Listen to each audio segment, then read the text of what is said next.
Salut, c'est Quentin. Bienvenue dans cette nouvelle vidéo. Aujourd'hui, je voulais te parler de ce que tu peux faire après ton BTS Assistant Manager.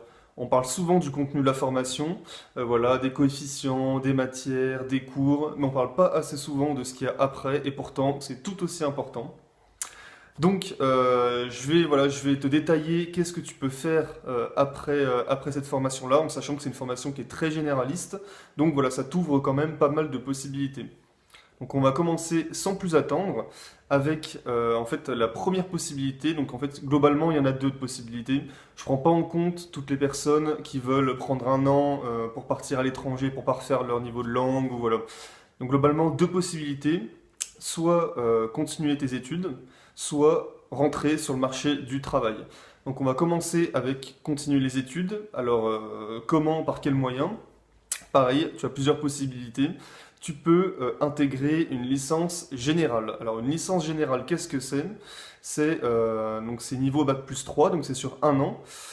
Et comme le dit son nom, c'est général. Donc c'est des matières qui vont être abordées d'un point de vue général, tout comme le BTS Assistant Manager. Voilà, c'est sur un an, ce sera à la fac. Donc tu auras tout de suite moins de cadres, hein. Au niveau des absences, etc., il faut savoir se gérer.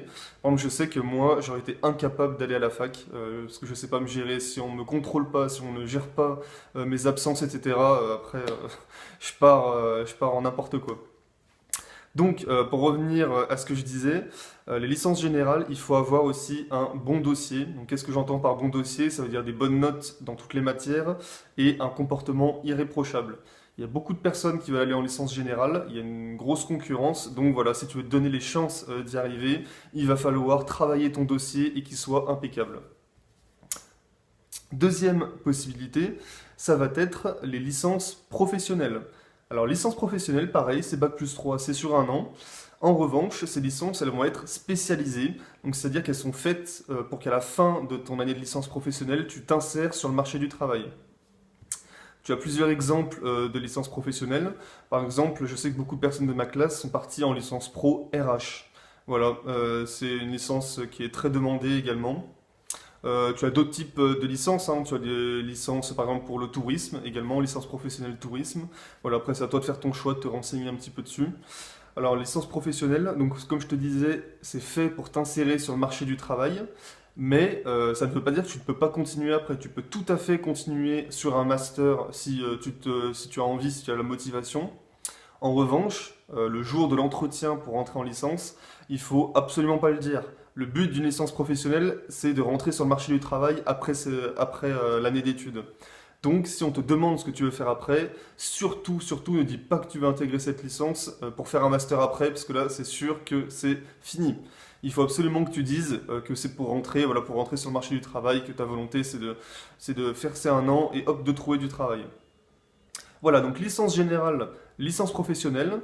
Troisième option que tu as, c'est tenter les concours pour la fonction publique. C'est vrai que très peu de personnes le font. Honnêtement, dans ma classe, j'en connais pas qui ont essayé. Mais tu peux tout à fait tenter alors, les concours de niveau B, puisque tu as un bac plus 2, tu as accès à la catégorie donc niveau B, qui te donne accès à des métiers, par exemple comme contrôleur de douane, secrétaire administratif. Voilà. À toi de te renseigner aussi. Il y a une multitude de métiers avec les concours de la fonction publique. Et enfin, dernière option, une des plus difficiles, ça va être de tenter les concours pour rentrer en école de commerce par ce qu'on appelle les voies passerelles. Donc les écoles de commerce proposent des programmes sur 5 ans, donc après le bac jusqu'à bac plus 5.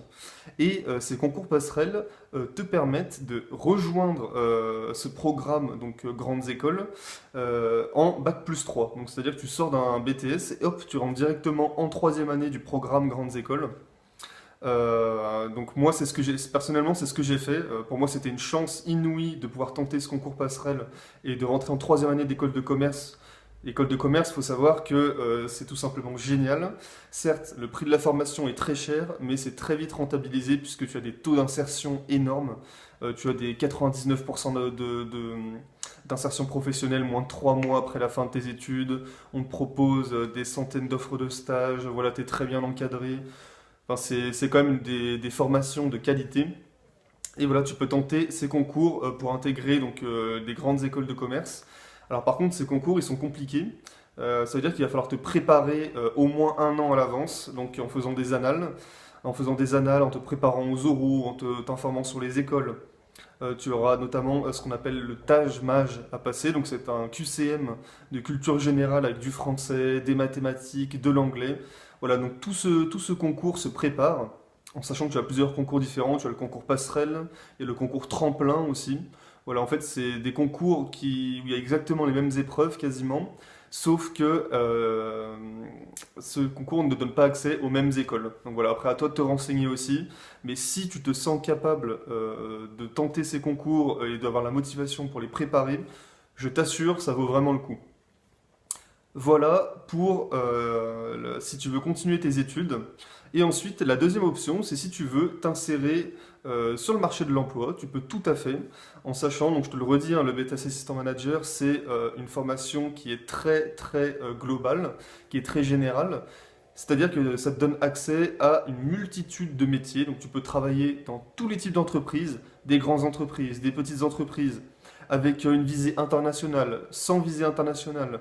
Tu peux travailler dans des entreprises dans tous les domaines, que ce soit dans le domaine, je dis n'importe quoi, du sport, de la pharmaceutique, euh, de l'agroalimentaire. Voilà, tu es libre de rejoindre tout ce dont tu souhaites et tout ce que tu trouveras aussi.